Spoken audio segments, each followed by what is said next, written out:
am so thrilled that so many of you want to go back to design school or to go to design school for the first time. There is a difference between professionally designed rooms and not, so I am going to spill some tea for you all. They aren't exactly secrets, but they are things that designers learn. So far I've talked about balance and color palette, but this particular topic is one of my favorites because it has to do with bringing some drama to a space, and that has to do with contrast. To have an interesting, dimensional, inviting, and more dramatic space, you have to have contrast. And as usual, we're going to go to a client's house for practical application. But first I'm going to clarify what contrast is. Contrast is not just black and white. There actually is contrast in this room. It's just low contrast. Meaning, if I were to put a black and white filter on this room, there is not a lot of highs and lows. There is not a lot of highlights and not a lot of depth. The carpet, tile, walls, all the same tone. This is tone up here. We have light to dark. And even when you can have it be a different color, it's the same tone.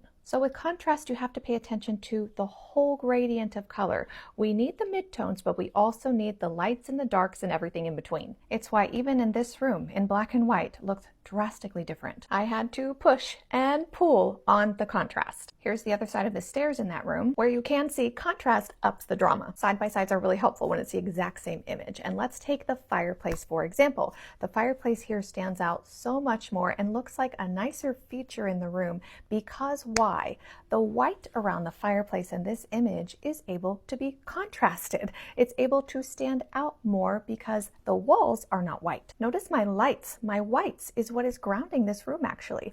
We have two swivel chairs right at the foreground. We have a white rug, white curtains, and now a white fireplace, white spindles in the foreground. My midtones is the flooring and the honey oak trim. In the before, the honey oak was actually the dark part of their color palette. You can see by making it a midtone, it really calms it all down, even with adding more in the flooring. The dark tone in this color palette actually is reserved for the walls and a few pieces of weighty furniture. This allows my midtones and my highlights to stand forward. Remember in my balance video that dark colors recede and make things appear smaller, which is also what I was doing with these giant walls. There's a reason that even though these are the same picture, this room reads as flat and this room reads as more dimensional. And this isn't even a 3D image. These are 2D stickers with Photoshop. There are so many rooms I've been able to help by simply adding contrast. I could show you a dozen more, but there's no time. I do work it into a lot of my content. I do have a YouTube video called Designing with Contrast if you want to watch that, but I hope this lesson was a quick and helpful one, and I am so looking forward to going back to school again in the next video.